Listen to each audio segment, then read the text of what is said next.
So is it time up for Marvel Comics? Rob Liefeld seems to think so. He actually retweeted Fandom Pulse, and Fandom Pulse said that they're getting very, very close over at Marvel Comics to just outsourcing everything, but to WEBTOON, which is kind of a weird, weird choice. But because a lot of people are reading comics on WEBTOON, and that's where you can get up a big audience. Because you might start out as free, but they'll eventually be able to switch them to paid or whatever. They can find ways to leverage it, but it would possibly grow the audience. Unfortunately, there's a certain type of audience at WEBTOON, so you're going to get more of the same. And it's just funny to me because WEBTOON isn't usually superhero. But you said for a while now that they're going to outsource Marvel. Yeah, we'll talk about this, and I know it comes up every couple of years, but I think Marvel was on borrowed time, and now that there is a change at the top and that they have slipped out of the top position in monthly comic book sales, and basically things are a lot worse than they've ever been because of Diamond imploding and all that, it does make sense to outsource their comics. In fact, the biggest seller they've had lately is the John Byrne X-Men fan comic, and they outsourced that to Abrams, and it got a write-up in the New York Times with Alex Ross doing the painting of John Byrne, who's a legendary creator, who Heather Ontos, a footnote, tried to get canceled, and she is never going to have a write-up in the New York Times, ever. Not in a positive way. Not in a positive way. So her attempts to cancel him definitely did not go well. But again, this is a huge seller, probably the most well-received X-Men comic in the last 10 years, and it wasn't published by Marvel. So they're going to pay attention to that. They're going to be like, you know what? We don't have to actually print the books ourselves. You've been saying this is going to happen for years. We'll talk about it. So before we get into it any further, please subscribe for more pop culture news, views, and rants, guys. Yeah, woohoo if you do. Woohoo. If you'd like more Clownfish TV and you'd like exclusive episodes that you will not find anywhere else, go out to more.clownfishtv.com. That's more.clownfishtv.com. And also, if you'd like to listen to us, you can listen to us on iTunes, iHeartRadio, Spotify, Amazon Music, wherever you listen to podcasts. We have an audio version out there as well. So let's walk it back. This is years and years ago in the Wayback Machine in 2017. So we were actually partners on at the time, pretty sizable Disney fan blog because, we worked on Disney comics. We had a lot of ins with the company. We knew our way around Disney, even though people say we don't. We did. And it was actually run by one of the top travel agencies out there, one of the top three. And I had one of my contacts from Disney Worldwide Publishing come to me and say, hey, I got one for you. Disney's thinking about outsourcing Marvel Comics like they do with literally every other Disney IP they have. And we spent years working on licensed Disney comics, and all of them were outsourced. They didn't publish anything themselves. No. So they didn't have to take any risk. They didn't have to. Now, they did briefly in the 90s have a Disney Comics imprint. And they tried to do it themselves, and they're like, this is a huge mess. We don't want to deal with it. So we're just going to outsource our stuff to different publishers who deal with that and just collect the royalties. So they were thinking about doing that with Marvel. And then not long after I heard this, they did the whole, upheaval with Axel Alonso and all this stuff and bringing CB Cebulski in. And that felt like kind of a Hail Mary pass. But they really were living on borrowed time the whole time. And I remember people saying I was crazy back then. They're like, it's impossible. I also said, hey, Little Bird told me that they're going to do what they have to do to get the Fantastic Four and the X-Men. And a couple months later, they announced the Fox acquisition. Yeah, but that was funny because these comic guys had a hissy. They're like, they didn't know who you were. They didn't know you had background in comics. They're like, some travel blogger saying. And it's like, well, the travel blogger knows quite a bit.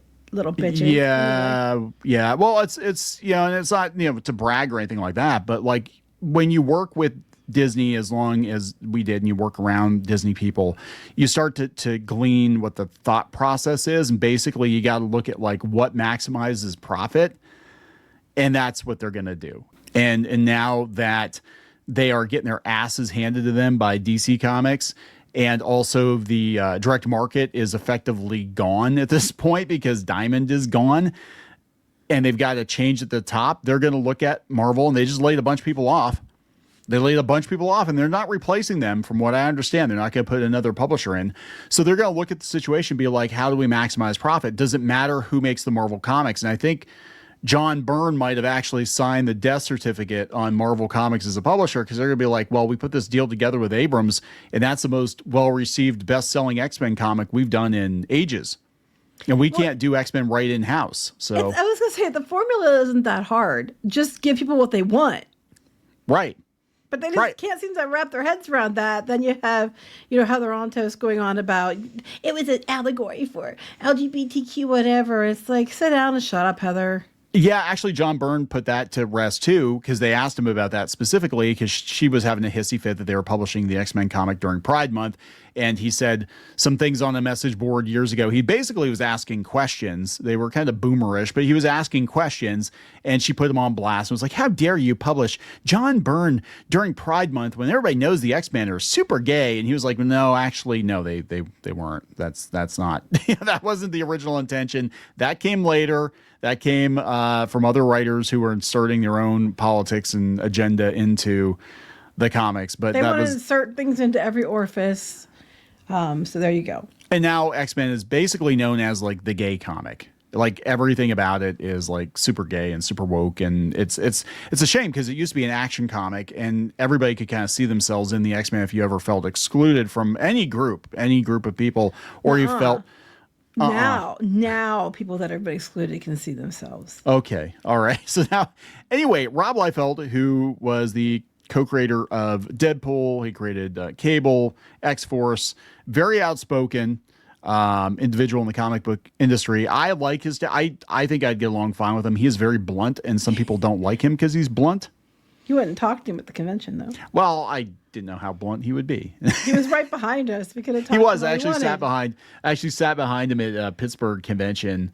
He was behind us, and then to the other side was the cartoonist kayfabe guys, and I'd never met them actually, but they were like right behind us the whole weekend, and we were pretty busy actually, if I remember. But he's very blunt. He rubs people the wrong way because he's blunt, but he's usually right. And so are you. So he's right. McFarlane's right more often than not. And those two guys, it's so weird. They were hugely successful in the comic book industry, but they're kind of outsiders too, because they don't go along with what the rest of the industry thinks or wants. And that's why they're doing so well financially, I think. I'm going to be honest. Like you don't want to have peers in the comic book industry because they will drag you down. You have the crabs in the barrel. Anyway, he retweeted this, and he doesn't give a shit. This is Fandom Pulse. This is John Delarose runs this. And of course, people are calling him out like, how dare you retweet Fandom Pulse? But they said a comic book industry insider tells us Disney is planning to phase out Marvel's in-house publishing operation and move the line to WEBTOON by 2030. Now, that's kind of weird, but if you remember, last fall, Disney made a deal with WEBTOON. Yes. They've been doing Star Wars comics with WEBTOON. I think they do some Marvel superheroes over there, too. Yeah, and to me, it makes sense. Plus, there's a bigger audience over there.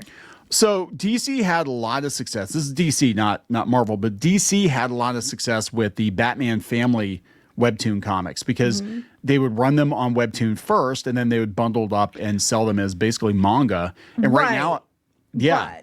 But they had to make it the Batman family. The Batman family, yes. With Webtoon, because the basic of what it is, it's like it was webcomics first. Yes. It has a different audience than the superhero comics for the most part. So the ones that have gone over there, not all of them, but a lot of them have been altered for that audience, which is concerning to me, because if that's the case, then I'm worried about them just going there, but then they're all altered for that audience. Yeah, because Batman family did well because it was mostly the hijinks with, the various Robins and stuff like that. Which I think is cute, but I also can see why people that are Batman comics fans are going to be like, Yeah, I mean, it had its audience, but to move all of Marvel over there. Now, here's a little bit of backstory, and I'm not sure if Delarose went into this or not, but Tom Akel was actually the guy in charge of Webtoon in the U.S., and he came from Marvel. He used to work with Stan Lee, like Stan Lee Productions, and he was with Marvel for a while, and they tried bringing superhero comics over to Webtoon at the beginning, and it failed miserably. Yep. They went and they hired... Webtoon was mostly a webcomic thing, and people didn't... That was not superhero comics. They went and they hired a bunch, and they paid them pretty well from what I understand, but they hired a bunch of like mainstream Marvel people to come in and do comics, and they kind of... I mean, the only reason they did well, I'm going to be honest, is they got front paged. Yeah, that was what, if you've watched our videos, you heard me tell the story about Kneon being at a convention with one of these people, and they were really like, oh, I'm so and so, I'm so important. And then they were chatting, and he said about being on Webtoons, and then he said what his numbers were, like they were impressive, and then you told him what our numbers were, which made his numbers look sad. And that's with him being boosted. And then he wouldn't talk to you the rest of the show. Yeah, it was weird. Well, whatever. I mean, it's a different audience. So I'm not sure. I mean, it's a totally different audience. That was my point. Yeah, I get the logic though, because from Disney's point of view, they're going to be like, well, Webtoon is basically the YouTube of comics, and we're just going to print graphic novels. They probably sell more through the book channel and the Walmarts and stuff anyway. For it to fly, it's going to probably end up going like, you know how over in, Tokyo Pop in Japan is that they were doing like the princess comics, or like they'd have different characters, but they were making them more, manga, webtoons, that kind of audience, more like that. They were more like, not kidified, but more like that. So what I'm worried is what's going to happen is to resonate with that audience over here, it's going to be all done by like probably Korean artists, and they're going to be in a completely different, and if they're not, so I'm hoping. Kissy lips Captain America. I'm just saying, with a big schlong. I'm hoping that if this is the case, that they're sending like the more comic-y type comics someplace else, but it doesn't sound like that's the case. Or they're making a deal where they're going to have comics that are, these are more for the comic people that we have established, and these are for the new audience we're going after. I don't know how it's going to go. It's hard to explain, but if you've done this as long as we have, there's a definite difference between the Webtoon audience and a regular comic book audience. The Webtoon audience is more general audience, and it's more female leaning, I think, younger. Like princess comics would do really well there. Batman romance family comics would do really well there. I just don't think like straight, Batman, or not even Batman. Oh, no, it can't be straight Batman. But like, Batman. Straight like Marvel like comics are going like action, like male-oriented action comics. They do not, at least historically. I don't know now. I mean, Webtoon has changed a lot since we've been on it, but historically, I've been on it a few times, and same stuff. It's a lot of it's the Korean artists or people that draw like romance. that are the most popular. Yeah, the romance stuff basically. They don't translate. They have more stories that are actually based and stuff like that, but that stuff doesn't. It never translated to web comics. And you had your mainstream comics, which were the superheroes, and a lot of the other comics that were slice of life, or a lot of guy on guy love, like heated rivalry type things like that. Those were at Webtoons, and those did well there. The only way it's going to fly is if you change it like they did with the Batman family. Well, no, what I could see them doing is being like, hey, Marvel Rivals is super popular. Let's just do that as a comic, and that's our official Marvel comic. And okay, that would work on Webtoons. It absolutely would work. And then they get their brand synergy in, all that shit. Yeah. It would work on there, because there's just certain things that translate and certain things that I don't think will perform well. So I'm seeing a big change. Either they're going to try to change the platform because Disney invested to get the superhero stuff to fly over there, or they're going to change it. But either way, they're going to Webtoons because there's a lot of content there. Most people don't even go to individual websites anymore. They just go to Webtoon to read comics.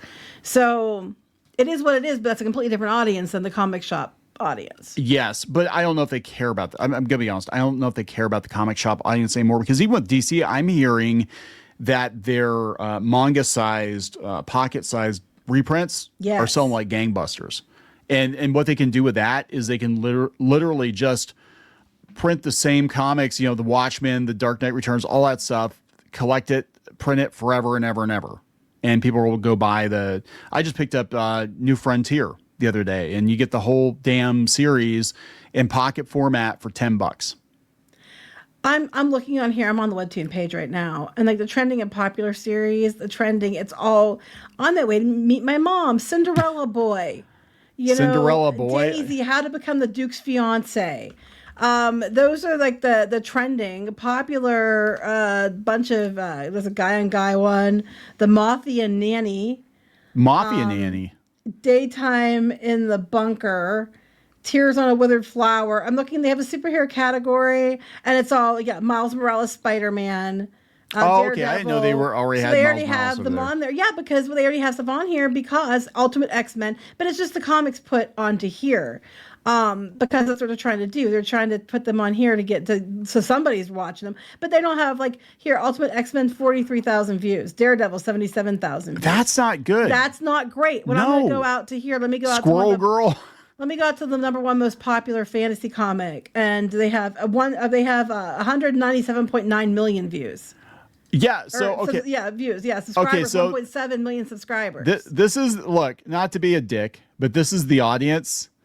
Exception by Color Beat, but this is the audience. So yeah, 197 million views, and that's an independent artist versus the Marvel stuff, which is again straight up Daredevil is 77,000 views. We got more than that. I mean, this isn't. Yeah. Well, here they have the Superhuman Era, what this one comic here under superhero, and it's somebody's comic they're doing, and it has 7.7 million views. Yes. And that's still better than some of these other ones that are the superhero official ones are, because they're never going to translate well on Webtoon unless you change them.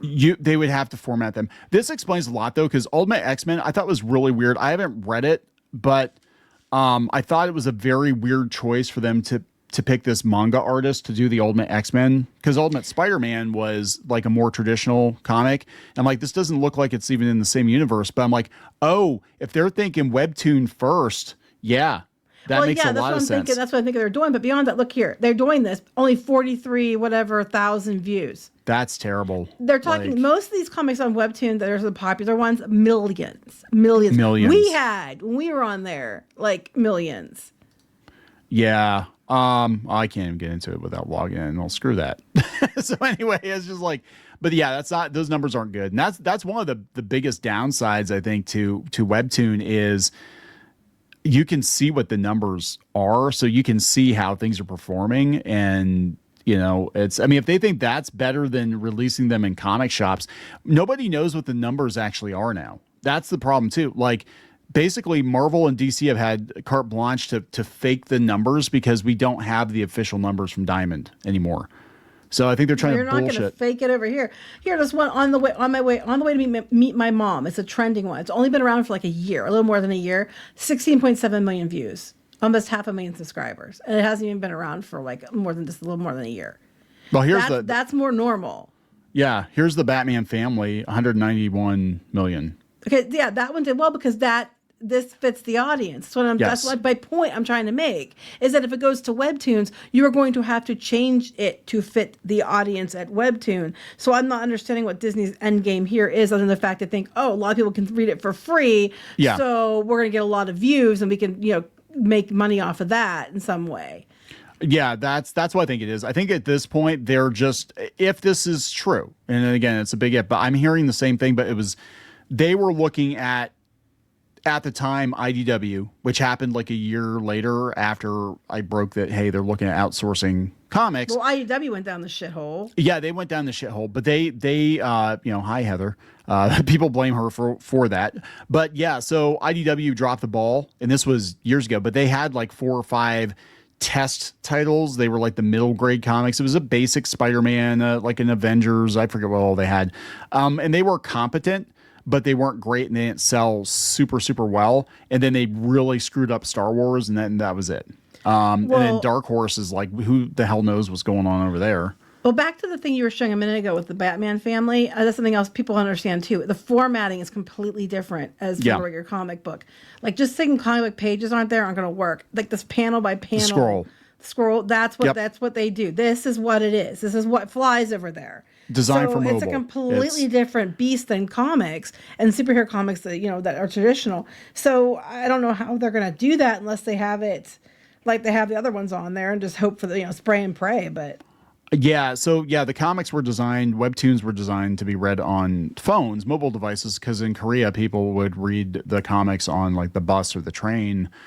And that's how they picked up momentum. So yeah, I think the reason the Batman comics are more accepted is not just the content, but also the format. They're designed to be mobile first, and then they chop them up and put them in book form. But the books sell really well. They're always selling at Walmart. And that's probably what they're looking at. Is like, oh, this Batman thing's doing really well. These other comics are doing well, but the numbers are not good on the Marvel stuff. So that's what they're all going to go all in on, unless they, decide to change it all up. I don't know. I just think at this point, they're not interested in the old man audience anymore. A lot of people are busting on the old men in the comic book industry. I'm like, the comic book industry as we know it now, the old men are bankrolling it. If you decide you want to chase Gen Z and Gen Alpha, that's what this looks like. I'm sorry, it's funny too. The Wayne Family Adventures is listed under Slice of Life. Well, yeah, because it's mostly just the Robins, right? And the talking Slice to of each other. Life is like the Slice of Life and romance. They're top. Usually they're top ones. Fantasy too falls in there. Anyway. Wait. Tony and it's Steve. Going to be interesting. It's going to be interesting to see how they adjust it, because that's my first thought was, well, they're not going to be able to do it as is. They're going to have to make changes. Oh, God. So, we have the very first comment here on Rob Liefeld. And he said just a couple of weeks ago that he's hearing that they're looking to outsource too. Well, we've known for a while. Oh, God. Almost a decade. Yeah, almost a decade. Rob, fandom plus is a bunch of bullshit. Marvel would never let that shit happen. Once they see somebody does a better job than them, they'll be pissed and feel annoyed. What the fuck are you talking about? What does it mean for comic shops? They don't care. They don't make any money from the comic book shops. They don't make any money when you sell a comic book on eBay. They don't give a shit what happens. They just want to sell through and do it as cheaply as possible. We'll keep comics out there. We're going to go to where all the kids are, the Gen Zs are, and then we'll do a Fortnite crossover with it too. The Webtoon thing, I would normally say that one seems weird to me, except Disney went all in last year and did a huge press release and everything about how they were joining forces with Webtoon. So there is precedent for this. They already have comics over there. As far as outsourcing, we've known for a while they're going to do that. That's been a given. It was just when and where. Webtoons is surprising to me, but when you know the backstory of what's been going on behind the scenes there, it's a strong possibility. It actually tracks. So we'll see what happens. They have a few years. Now, they're saying by 2030, so that gives them like 3 to 4 years to get their shit together. To change everything? To basically change everything. I mean, one way or another, Marvel, as we know it now, is not going to last. They've already laid a bunch of people off. They have not replaced them. And the movies seem to be winding down. I think Doomsday and Secret Wars is going to be kind of the kiss of death. I think Disney is going to just look to keep the pilot light on the comics, because they're like, the comics aren't driving any meaningful revenue. So we make comics because, it's Marvel Comics. We got to make comics. But yeah, we're going to do it as cheap as possible. So we're going to wrap it up. Please subscribe. We'll talk later. Bye.